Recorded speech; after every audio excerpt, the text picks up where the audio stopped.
Hello and welcome to this episode of The Inner Estate with your host, Bridget Stuart. I have an incredible guest today, Mr. Ryan Wimpey. Ryan, thank you for being our guest today. Bridget, thank you so much for having me on. I got to tell you, you're one of the guests I'm most excited about because I am a dog fanatic and I also like people. And you happen to work with both. So you have created this business where not only are you a world-class dog trainer, but you are also a speaker and a leadership coach with humans. So can you tell us a little more? Because I find this fascinating. Absolutely. So yeah, we have a franchising company with 26 locations, two more signing up right now. And our buy-in is very low. For 6 weeks of training and a lot of gear, it's under 50 grand. Wow. So yeah, very low in the franchise space. And so that attracts someone, they could buy that with two credit cards, right? Right. Person who's owning a business is normally someone who would be an employee, possibly their whole life. And so it gives them a good opportunity. But most of those people they've maybe been in a sales position or a management position, but very rarely have they actually owned their own business and Yes. been in that driver's seat. Yes. And it can be different. Well, it is different. It And is. it can really challenge them in their day-to-day, both leading others and even how they carry themselves and lead themselves. Yeah. So doing the job versus running the business is Yeah. two completely different hats. So part of what we do at franchising, my wife is a very good growth coach as well. She's a big part of the business, but we're helping to grow people. We grow our corporate team, and a lot of those locations came from, so one of our guys, he's 26. He was managing a Starbucks, assistant manager at a Starbucks inside of Target. And he opened a location. 7 months later, he bought his second franchise. He's 26, right? He didn't go to That's college. amazing. Yeah. So we're helping to grow people, and it's really rewarding. And I think one thing is when you give someone a playbook and you teach them, hey, if you can implement this playbook, your income will keep going up. Here's how to hold yourself accountable. Here's how to hold others accountable. And you handhold someone through that, and you give them the option like, hey, if you want to make more money, here's the path. If you don't want to make more money, you can stay right here. Or Right. 3, you can go find something else to do. Yes. If you want to make less money, then Yeah. do that. Right. Like, yeah. So I think that's really exciting. And you mentioned that you are growing leaders. You are like empowering and growing people. So give us an example, like that young man that bought the first, that was the Starbucks assistant manager. Right. Give me an idea with his two locations, how many people is he providing jobs for? Yeah. So currently he just has a staff of 2 right now. They're running pretty lean. Okay. He and his wife have no kids, so they're wanting to work extra hours and stack a lot of money right now for a few years before they start having kids. Mm-hmm. So we have Great locations. plan. Yeah. Yeah, I love that Anywhere plan. from a few employees to 15. Okay. So I'm that would be one of like, is that one of your larger one locations, or is that one of your clients that has multiple locations and has a total of 15 people? Yeah, so one location with 15. So like in my Wow. location, I've got 13. Nice. Yeah. Where is yours? It's in Tulsa, Oklahoma. Excellent. Yeah. Okay. So this is exciting. When in your work, because as I mentioned briefly, you're the CEO of this franchising, you're still an owner of your location, you're also a speaker, and you're a coach and developing leaders. How do you lead yourself? How do you keep yourself in that growth mindset? Yeah. So one is I keep reading. Yes. So I keep reading. Right now, I'm reading a book called Doing Hard Things, right? It's Mhm. just about building resilience. And I'm always listening to podcasts and stuff too. But the biggest one is my wife and I keep coach stacking, Good. paying for coaches, coach after coach after coach. So right now, I have a speaking coach, we have a social media coach, we have a Facebook coach, right? Right. Well, the social media consultant. Yeah. And then we have a franchising coach. So we're mentored by a lady. She ran a 150 location franchise for almost 20 years. Mhm. Well, she knows things that we don't know. I've been That's right. in the dog training business for 16 years, but in franchising only 6 now. And so someone who's ran it 20 years with 150 locations, they just have insight that I don't have. Yes. Right. And they will challenge your self-perception because their perception of you is different than whatever that last coach was. Yeah, Absolutely. it's like it so that's remarkable. When you mention Consultants so now are much more niche than they used to be, though. same with me. Yeah. Yeah. I hired my first coach in, February 1999. I've been with a coach or coaches ever since, but as similar. So I have one that's with the podcast and with CEO and leadership and finance, like wealth building, so, Yeah. but and it's funny because some people think, well, if someone's been a coach since 2009, because that's when I started actually doing coaching in addition, oh, they must not have any coaches anymore. But in my experience, it's more like what you and I are saying. You actually have more, Yeah, right? And it's exactly. more niche. And yeah, because addicted to growth Yeah. Well, and the challenge. the higher up you go, I think you have to get more niche or the information just becomes irrelevant. I agree. The people who got us to like $1 million locations, they're not taking us to 10. Like the small business coach can't take you to 10 or $20 million a year. He just can't do it. It's Correct. not in his wheelhouse. Correct. He can take you from 2 or 300 to 800 to a million, but he can't take you to 10. He just can't do it. I agree. That's my experience as well. So I think that's really exciting. With your wife, just out of curiosity, because it sounds like she also, as you said, is really a leader. Yes. So with the coaches you have, do you each have your own, or do you all share and do the coaching together? We do a lot of it together. She manages basically all the companies. Mhm, So she does the hiring, firing management more for all of the companies. In mhm. the franchise coaching for each individual location, when we do monthly coaching calls, she's doing a majority of them and I'm doing some of them too. It Good. depends. I'm more marketing sales focused. So I wanna go back. Can you tell us a little bit more about the beginning? Because 'Cause we're seeing today, like, you're thriving and, you're impacting humans and dogs and, um, uh, building this family legacy. We see all of that. What were you doing prior, and what was that revelation? How'd you wake up one day and say, "You know what? I'm building my own," I'm assuming, your own canine training company, Top Canine. Like, tell us a little bit about that. How did that come about? So I had a dog that I got off the side of the road. His name was Curly. He was a little scruffy mutt. And I got him home, thought life was going to be amazing. And Curly had every behavioral issue possible. So I had roommates at the time. This was like 20 plus years ago. Roommate number one left. He was my best friend. Roommate number two threatened violence on both of us. Mhm, Curly barked nonstop. He peed everywhere. He had mhm. all these issues. So it got me obsessed with dog training. And then I just kept looking, working with trainers. And then eventually I got another dog and I was like, cool, I'm going to train this next dog starting at 8 weeks old. Right. I'm going to train Right, right, early as possible right. to avoid all these like painful issues and relationship issues, apartment issues, like all these issues, carpet issues. And then, Yes. so worked with some other trainers that had a better idea of kind of what they were doing. And then I was like, hey, this is amazing. Look at this transformation in my dog.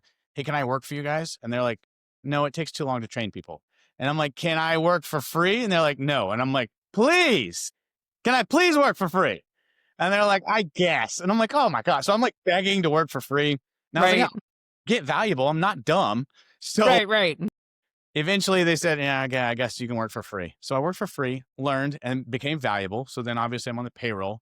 And so I worked as a part-time dog trainer for a few years while working at my family business. My family had a construction supply, power tools, Okay. factory equipment. So I did purchasing, and then I'm in a little cubicle doing purchasing. And then I also helped in the warehouse if that guy called out because it was a family business without a lot of Yes, that's right. Roll the sleeves up, you get it done. That's yeah, and right. occasionally I go to the sales counter. Like it was one of those. And Mhm. dad closed it at about 60 years. So it had been open for like 53 years, but still almost like a MS DOS type computer software, stuff like that. Mhm. So I don't think I'm going to do this forever. And then so I did part-time dog training. And then all of a sudden I'm like, hey, I'm making the same amount working part-time as a dog trainer as I am in a full-time job as a That's an purchasing agent. eye opener. Yeah. Yeah. So then then the people I worked for, they moved. And I was like, well, this sucks, right? What am I going to do now? I had met a guy that was like, oh, I could help you start your own business. And I was like, I don't want to start my own business. I just want to be a dog trainer. This is amazing. So then when they left, I had to kind of start my own business. So I had a little help, hey, this is how you start a business. This is how you print out flyers. This is how you do stuff. Right. Yeah. And then I Likely started. sources of marketing and yeah. Yeah. So I had to choose, go back to being a purchasing agent or start your own business. And the first 2 years, 2.5, I hated it. It was horribly. It was so hard. Right. Right. Which I think a lot of people don't realize how hard it is until they start. 100% yes. Yeah. Cause I was like, oh, I love the job, but now I have to, figure out payroll. I have to figure out leads, hiring. I got to figure out marketing. Insurance. Yeah. Supplies. Insurance, accounting. Yeah, I'm like, yeah. oh my gosh. Ugh, yeah. So that's how it started. Basically, I had to either go back to a real job or figure it out. So I figured it out. Out of curiosity, the 2 people that you had been working for, did they, I'll use language in my industry, did they sell you their book of business? Did they give you like all their past clients and set up a referral fee? Or were they just like, this was fun. We're moving to Arkansas. Bye. Like, what did they? It's fun. We're moving to like Indiana. Yeah. If you want to get paid the same and do everything, we could kind of keep it. And I was like, I don't think that sounds like 100%. No. Yeah. I mean, So they were great people, but they were just kind of owner operators too, right? That's right. They didn't have that business Employees, so they mindset. didn't have it there set up. I think they would have, and I would have taken it. Yeah, probably. Yeah, if the deal had been just slightly sweeter Oh yeah. and you had a little more freedom. Yep. Just look. However, blessing in disguise. Yes. Yeah. So blessing So in when- disguise. It was rough for a few years, but How'd you keep yourself going during that time? I didn't really have another option. Yeah. Good. So did you have a mindset just whatever happened yesterday, you were getting Yeah. up the next day and making it happen? Absolutely. So my grandpa, he went from One Oak, which is a Fortune 500 company, like natural gas company. He went from meter reader to CFO. The guy now makes like $2.5 million a year who has his job, right? And so he worked from 8 to 5. He went to school from 5:30 to 9:30 for 4 years. He took his lunch every single day, and he did nothing fun for 4 years, right? And he changed his life. Serious. Well, my grandmother had 2 young kids under 5. And I'm like, there you "Wow, go. how are you doing this?" And he's like, "Oh, you just got to do." And I was like, "What?" Yeah. So that was kind of like the mentality, You had that role model. Yeah. And the same with my dad. Like for a long time, like his business was hard and he got up every day and went anyways. It didn't matter. Yeah. That's just, you do what you got to do. It's that old mentality. Like some of the Gen Zers may not have that now, but that's that old world mentality where they just get stuff done. Right. There's I will say in my chosen industry of real estate, yeah, you'd be surprised. There is a rising crop, I'll call it, of Gen Z. Yeah. And they are really impressing many of us in our industry. So yeah, Really? that's kind of cool. They just got the hunger, huh? They have the hunger, yeah. That's awesome. I mean, pretty much anyone attracted at a young age to real estate, they're pretty hungry and usually mavericks, but I have the privilege of working with some of them and it's pretty exciting. So That's when does, what's your wife's name? Rachel. Rachel. When does Rachel come in the mix? So here's the trajectory. Yeah. Rachel comes in the mix and the trajectory went up ever since Up. then. Yeah. Excellent. So You had shared with me, it sounds like she has a brilliant skill in operations, systems, and development. yes, she's the glue. She's the operations manager. She Mhm. kind of holds everything together. She brings the organization. I'm more that visionary, like let ready, fire, aim, and just keep firing. Yes. Right. Yes.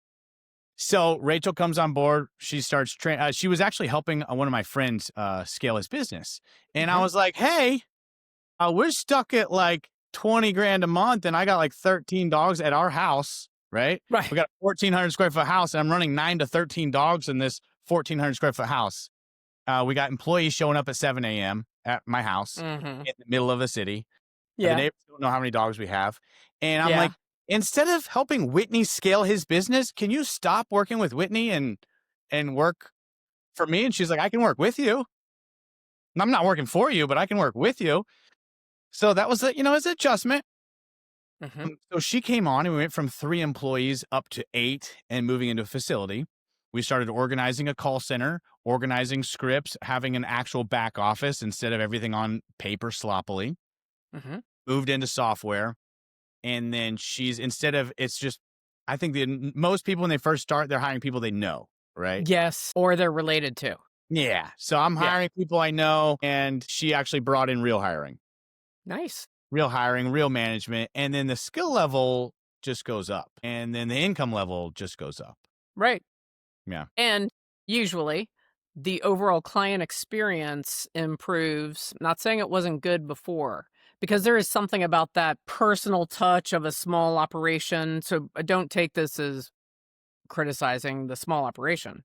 But usually, when it is more of what you're describing, the client experience goes up, which typically leads to more word of mouth and more referral business. Yeah, and I think that's exactly what we saw. I mean, when it's the owners running everything, stuff is going to slip between the cracks, Yeah. right? You can't help it. You really can. And I am not an expert in your industry, but I would imagine that during that time, when I'll call it the smaller owner operator structure, I am sure that you placed a remarkably high priority on the dogs performing well and reacting well. Like, I'm sure that your number one was making sure that those dogs were well trained, which then led to the happy customers. Yeah. So some of the other business planning and could you cut a better deal on supplies or getting the those things become a lower priority even though they're still important. Yeah, so it's easy with the dog world to just be like, okay, cool, I can do it myself and I can make a ton of money. Cool, yeah, you can just work 80 hours a week and make a ton of money. You'll just have no life balance ever, Right. right? Right. Like, went like 4 years, is no vacation, working 6.5 days a week. Right. And that doesn't work as you become more of an adult. Correct. Like Yes. early 20s, not a big deal. Married with Right. kids, you have problems. That's a problem. Right. Yeah. So, when did the franchising start? Yeah. So franchising started because basically we'd systemized our Tulsa location good enough to where I'm only having to work 3-4 hours a day. Or sorry, Beautiful. 3-4 hours a week, 3-4 hours a week. Even more beautiful. Yeah. Rachel Yeah. had hired enough people. She's bringing in high quality talent. I'm training them. The systems are good. I have time. I document more systems. Everything's good. I replace myself in training and sales and fulfillment and call center.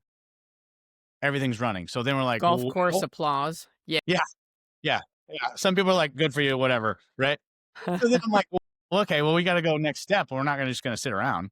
Right. My goal had been kind of a 3-state area, like Oklahoma, Arkansas, Texas, like really work Hmm. on.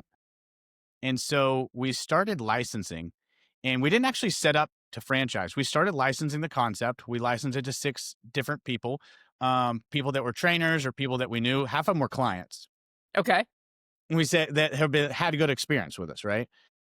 So we licensed the concept really cheap. Like, hey, we'll send you for 4 weeks for $1, right? It's pretty hard. Right.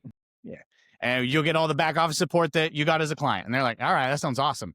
Um, so then we get started and it's going good. And the people are doing good. The first 6, except we're paying them once a month, almost as like a contractor. So they're like, hey, what do we have to do to get the money right in our account? Like, we'll do anything in Yes. our account. Yes. So then we wanted them to just be corporate stores, but it ended up working better. And then part of it was also like, hey, if these are more like contractors or employees, there's nothing to stop them from just doing their own thing. And how you stop high skill employees from leaving and doing their own thing is you give them equity. So Rachel, Yes. they're like, hey, why don't we give them all the equity? They'll care more if they have 100% equity. And if they get a bad review, it's not on us. Like maybe a little, but it's on them. It's It's on them. That's right. their mad client is now 100% their problem. That's right. And we actually get way better results. They care more, right? And so we ended up franchising, and it was hard. It's a beast. It is a beast. Yeah. It's a But beast. yeah, it's Yes. working. When we started, we didn't know how hard it was, right? Right. Yeah, Blissful ignorance. exactly. Yes, that's right. But It's how we all end up with at least the first child. yeah. So then we did those 6. We franchised them. Actually, we franchised 5 out of 6. One didn't work, and we looked for a little higher character. Right? We had some character issues with one of those original 6. We franchised 5 of them. Then we started franchising. Today it's $48,000, includes 6 weeks of training. We do Yeah. call center support. We do all their marketing, all their Facebook, YouTube, Google ads, everything. We do all that for them. Answer their phones, take their payments, make their calendars, talk to their clients. 90% of the client communications is all on us, right? How many states are you in now? Did it stay in just those 9 3, or have states. you Yeah, we're 9. 9? Awesome. Anything in Arizona yet? Yes, I have one in Gilbert that serves basically all Maricopa County. That's amazing. I'm in Yeah. Paradise Valley, which Okay, is right great. in, like, Scottsdale. Yeah, yeah, yeah. Yeah, He okay. serves Paradise Valley. They're a great team. They're actually the biggest location. That's incredible. Yeah. That's exciting. So this has been I wanna ask a question that I know, it's not a popular question. So how old are you now? I'm 40. Great. So I would when did you work for free with the 2 Let's people that see, were your mentors as a 21, dog trainer? right out of college. Okay. Yeah. So you've And without built yeah, you built this over the last 18, 19 years. yeah. So I've been on my own tip top for 17 years now. Okay. 17 years. I mean, I like to give people an idea of scale of time, right? And then I also want to ask one other question, because we've been in our conversation mostly focusing on like a highlight reel. You mentioned one of the licensees didn't turn into a franchisee. You worked for free. You made more part-time. You brought up some things, but would you mind sharing with everyone, has there been a time since you started in this journey where something really went sideways, and how did you overcome that? Absolutely. Yeah. We had, everyone likes the bad news. We had a partner that we were in contract with for ads that just stopped doing their work. And we were in a pretty hefty contract with them that we couldn't get out of. And so they're doing marketing for 16 locations, 14, whatever it was at the time. Right. And some of them hadn't been touched in 2 or 3 months. So people are complaining about ads. So we had to get really ad smart really fast. Now, like even on one account, we have 2 different agencies. We compete the agencies against each other now. Mm-hmm. Right. And no one's on long contracts. Good. And I now we bring in third-party auditors. So someone is Good. now complaining about their ads. I bring in a third-party auditor that knows he will never run our ads ever. That's He's right. not in business from So us. you get that he has no dog in the race, right? So No he dog in the looks race. at it. Yeah. And so then I say, hey, here's an audit. And then we sit down and talk to the marketing company about it. And they know they're going to get third-party audited because I tell them up front. I think that's brilliant. That's a really good solution. Yeah. So it was a very bad place and it cost a lot of legal fees and it made me And take contracts a lot more seriously. yes, yeah. So And it was an education. yeah, we just paid a whole lot of money for some good legal education. It was great. Yeah. It does sound too, though, it was another circumstance, I'm assuming from what you described, where that the role model of your parents working at the store with your parents, the role model of your grandfather and grandmother, it sounds like the minute you truly identified, like, oh, dang, there's a major issue here, rolled up the sleeves. And I'm assuming you and Rachel were like, we're figuring it out. Like you said, you had to get really savvy about ads very quickly to try to stem because what happened with that contractor is they were reflecting poorly on you fulfilling your Absolutely. obligations. Yeah, so you had to Not just only they were jump in and do reflecting it. bad on us, I'm paying them 13, 14 grand a month. But yeah, And then all revenues are going down. And as a franchisor, I get paid off of gross revenue. So if everyone's revenue goes down, I don't have as much money to pay my staff. So now I'm paying someone for not doing their job. I don't have money to pay our staff. And so it's a really ugly situation. that is ugly. Yeah. Yeah. Rachel and I are both more on the aggressive side. So it is what it is. You can't just let those things go. But it was very ugly. We have to take care of our locations because they're in contract with us. We're contractually obligated to take care of them. Right. So we had to bite some major bullets, but it ended up better. But it was an ugly, ugly time. And it made me take the contracts way, way more serious in terms. Well, it also sounds like you and Rachel strategized pretty quickly on, okay, we're addressing it, we're getting in, we're fixing this right now.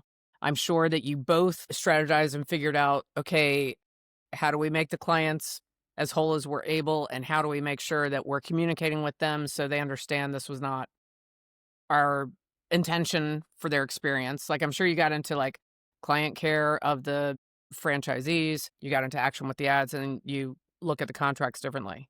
What Yeah, I I think think is brilliant is you guys took it a step further, and you came up with, "All right, how do we prevent this from ever happening again?" 100%. I have That to make sure it is doesn't happen again. fascinating. Yeah. And then it's awkward tension when I am talking with two agencies at the same time, and then my people, they know our locations can swap back and forth to whoever they want, and they know at some point if anything dips, I'll bring in a third. So I had brought in a Mhm. third last year. The third's out now, but it keeps it a little spicier because as Yeah. the agency game is, let me get as many counts as I can, give them as little attention, and charge them as much as possible. Right, right, right. That's And the and marketing hope agency. they don't notice stuff. Yeah. Yeah. Just let it go on autopilot because the Yeah. agency that we had before, they killed it for a while. Mhm. They were phenomenal until they weren't. And Yeah. so as we scale, at 26 right now, we're going to 40. If I have a 20% dip in revenue at 40 locations, That's I mean, significant. yeah, we got a huge Yeah. dip, big, big problems. So now we have to catch that way faster. All right, so you just shared one of my next questions, a goal that you all have on the horizon. You want 40 locations. When do you want to achieve that goal? Yeah, in the next 2 years. So we do heavy support for our locations, so I have to grow our corporate team kind of at the same rate. Yes, you have to grow the hub and the Yeah. support and that. Okay. And we're a And little Ra- big. and Rachel is kind of overseeing that predominantly. Rachel's ready to go straight to 100. She's very aggressive. I feel like I need to have Rachel on as a guest. You When do, could you do. she She's a beast. be a guest? Yeah, yeah, Yeah, yeah. that'd be cool. She mentors women. She grows people. She's aggressive. She's great. What other goals? Well, I have a couple of other questions. Yeah. Are you still training any dogs? Yeah, you can't stop me. Okay. I'm the boss. They can't stop me. Okay. I'll still take appointments. I love it. Normally now it's whenever I'm training people. I train a lot of people, right? I train the locations. Like we'll have a guy starting next week. He's going to open up in Galveston, Texas. Nice. And so yeah, I'll work with him. I'll go do appointments with him. But then what'll happen is if I go do consultations with people, some of the time if it's really crazy, like the last one was two pit bulls. They were stray. A mama jumped the fence, had babies, and left. This couple bottle fed the dogs, and the dogs are aggressive monsters. Right. 8 months old. They're biting everyone that walks in. They're attacking other dogs. They're going to be put down. And these people bottle fed them. So they're attached. Like they're super attached. There's this elderly couple. They're like 75, 80. And they don't want to get rid of the dogs. They can't take them to the vet. They can't walk them. They can't do anything with them. And so like, I was like, oh man, I'm challenge on. Let's go. So I took those lessons because I'm like, hey, no one can stop me. I'm taking the lessons. And, in a month, they can walk the dogs on the leash. They can call the dogs. They can quiet them. Are they perfect? No, but they're really good. Can So they go to the vet? they can go to the vet. Okay. Wow. Okay. So you're Yeah. still doing that. And They don't you do it just as have that much. passion. Yeah. Well, so like last week we had our Train the Trainer event. I had 17 trainers from across the U.S. come in, and my team and I critiqued them. So I led the event, and I'm hands-on with everyone, hands-on with the dogs, 10 hours a day for 4 days. So it's like our Super Bowl is super fun. You have to love that. But yeah, I do. Yeah. Okay. And then with the leadership growth that you're doing with people, do you reserve that just for the people that are in your organization? Or are you also doing that independently of your organization? Most of it is inside of Tip Top. Okay. Some of it is outside of Tip Top. One of my good friends, his name is Mark Delaney. He does lots of prison ministry, lots of group stuff. He helps people find their purpose, and he puts on seminars like all over the place. Right. Yeah, he just tries to get people focused on like freedom, freeing up their mind space. Yes. And so I do some stuff with him, but most of it is inside Tip Top. We're Mhm. taking people that, were at Chick-fil-A, and I'm building them into a manager, and they're going off and doing their own thing. Right. That's great. Someone that goes from $12 an hour to a location owner that buys location for 50 grand. And then what happens is like those people are eternally grateful. Of course. Yeah, Still of course. reporting. Yeah. Yeah. We have some We have some of that dynamic in the real estate industry as well. And it's the thing that's cool about what you've built and my industry is that there's this low threshold and it is actually an opportunity that is available for anyone. Yeah. Like literally anyone with the right mindset, mentorship, opportunity, anyone can do it. And so I think that's fascinating about what you've built as well. How old was the youngest franchisee? I think it was 22. Nice. Yeah. Yeah. Yeah. Yeah. What else is big for you? So what other big goals do you have? We have the So 40 locations. yesterday we just hit 500,000 subscribers on YouTube. Nice. Yes. So we're aggressively growing on YouTube. Launching my second book, Dog Training Simplified. It's our first real dog training book on Mhm. Amazon in 2 weeks. So I'm super excited for that. That's incredible. And I'll Yeah. have links to all of that. I'll double check the links with you, but I'll make sure that's all there. So if someone is out there, hopefully someone found you and I, they are in a job that is not satisfying them. And they have that dream and desire where they want their life to be more by choice and by their own design and not on someone else's schedule.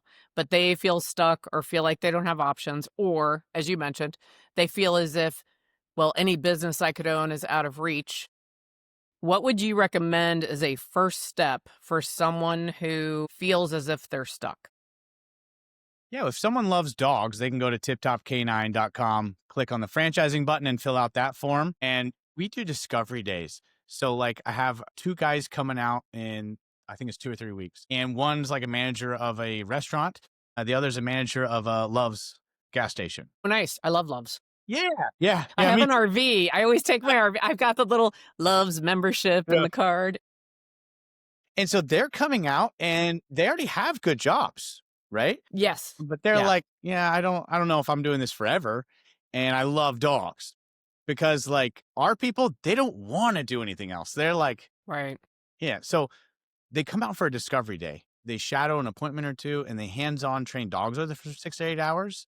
And they go, normally it's either like a hell yeah or a no way. Right? Mhm. They're like, Right. more work than I thought it would be. Well, yes. Or they're like, this is so much fun. This is awesome. The time flew by. Like our last Right. one was, oh, the time flew by. This was so fun. And I'm like, yeah, like it's work, but it's actually really rewarding and fun to see the changes in the dogs. So regardless of whether they're in the pet industry or not, though, really, I would say, hey, look for something like real estate where your hard work can equal your income. That you Yes. have to have that huge buy-in because if you learn the principles of success, they'll work in any industry. It doesn't It'll matter. go in any industry. That's right. I can tell, I'm going to make an assumption that you have a very strong, I'll call it a mindset routine in the morning. I can tell that when you wake up, you're waking up with a clean slate in your mind of, I'm going to go be the best me I can be today. I'm going to be better today than I was yesterday. I didn't pre-interview you, so I don't know your mantras, so I could be off on the words. But it does sound as if you wake up and you've trained yourself to wake up that this is going to be a great day. Yeah, we try. And that's why I got kids that are 5 and 7 Mm-hmm. and a 4-week-old. No But way. yeah. Are they Yeah. boys or girls? I got a 7-year-old boy, 5-year-old girl, and then a 4-week-old boy. So we do some of the old Napoleon Hill every day. Yes. I'm getting better and better. Every That's day I'm getting richer and richer. That's Today's right. a great day to be happy. And I do that with the kids in the mornings and afternoons too. But That's awesome. yeah. So I do we do similar multiple things books. and love Napoleon Hill. By the way, anyone listening, if you don't know Napoleon Hill, please look it up. Find the old recordings. Find the book, Think and Grow Rich. It's a game changer. So this beautiful family, congratulations. Because I love dogs and I love kids. So Nice. you're in 2 of my favorite categories here. I do have one other technical question about someone who may be intrigued by Tip Top. What if they love dogs, but they don't have any experience in Perfect. dog training? That's almost better. Okay. Yeah. I'm going to guess why. Can I guess why? Yes, please do. Because they don't have old habits that they have to unlearn before they get your training. Yeah. Do you want me to send you a Keller Williams 12-year-old employee, someone who's been there for 12 years that has already been trained? Is that who you want? No. No, probably not. Right. They're going to be like, well, this worked. No. Well, yeah, sure it did, depending on your goals, Yeah. Yeah. Yeah. expectations, but that's not our systems. That's not how we run here. You know, yeah. Do you visualize about a future as you and Rachel are building this? Clearly, I believe you're focused on creating generational wealth for your Yes. children, right? And a financial freedom. Do you also entertain thoughts of possibly one day, at least one of the children may want to step in this role with the company?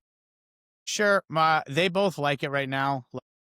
Before we had our baby, my son Richard, Rachel was like, "Hey, let's take them on the individual little dates. Make sure they have like one-on-one time with us, you know." And I Hmm. was like, "All right, dude, what do you want to do? You can do anything. What do you want to do? Ice cream? What do you want?" And he's like, "I want to go train dogs at Tip Top." Nice. Okay.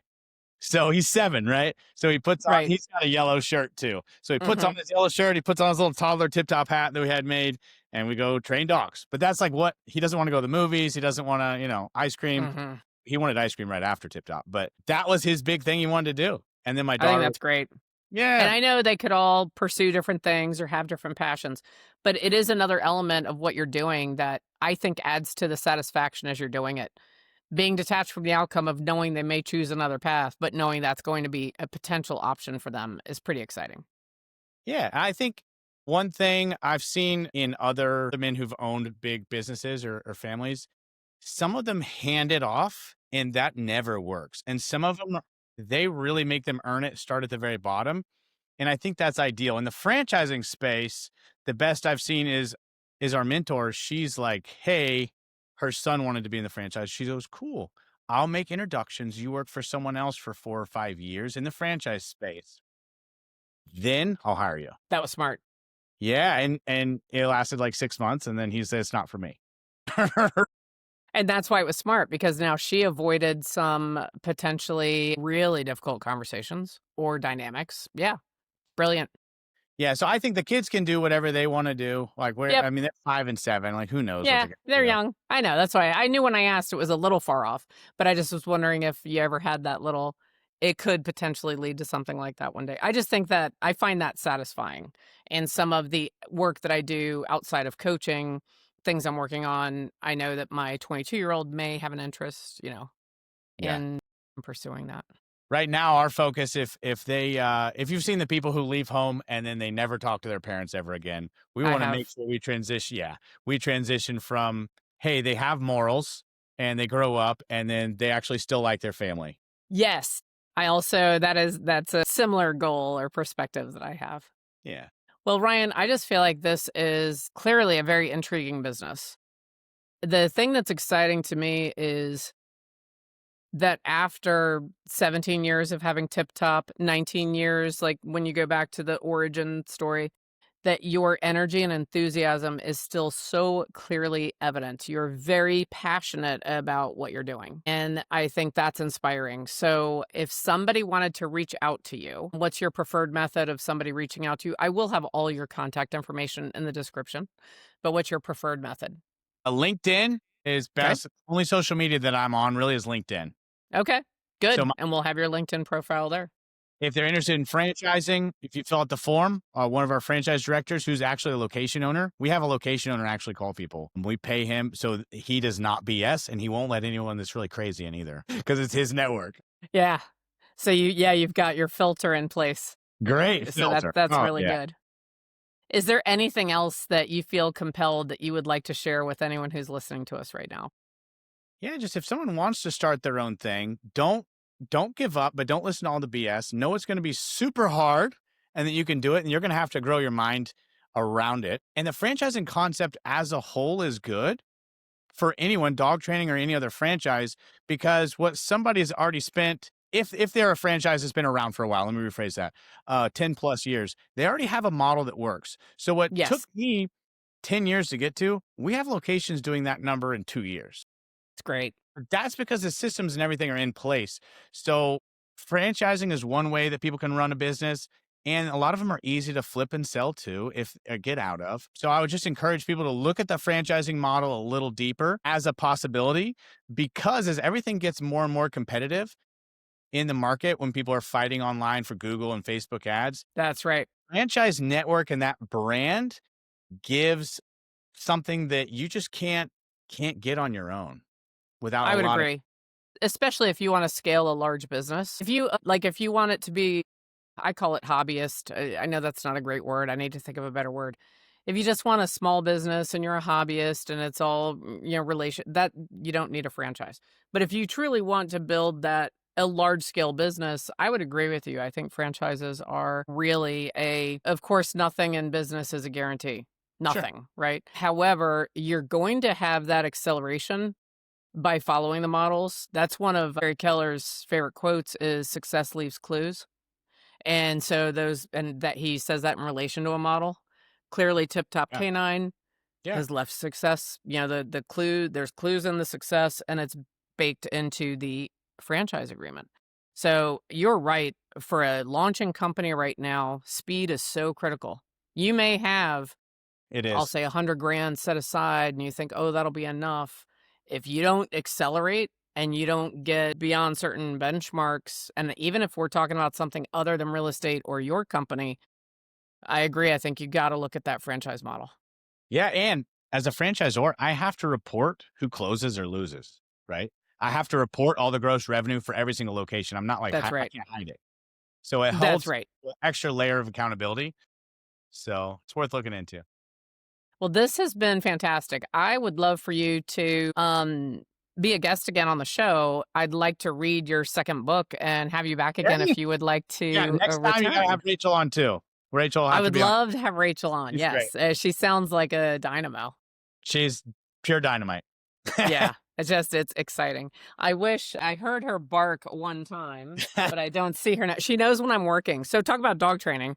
I was shocked that she barked because I have a 5 pound mini poo and she knows when mommy is working and she usually does not make Dogs are a amazing. sound through the day. And then, believe it or not, she also can tell, even if I stay in my desk area, or my office area, she can tell when I start talking to my mother or a friend, and then she comes over. And she still usually won't make a noise, but she'll jump on my lap. It's crazy how they know these things, but I was kind of hoping she would come over so I could show her to you. But she's being a good girl and she's staying away while mommy is working. Dogs are amazing. They're absolutely amazing. And I might have a few dog questions for you as well.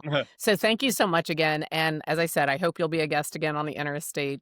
Ryan Wimpey, CEO of franchising of Tip Top Canine, leadership coach, and just growing people and dogs, and an author. So this has been fascinating. And thank you for sharing your energy and your expertise with us. If you're listening, I also hope that you will return for the next episode of the Interstate. Have a great day.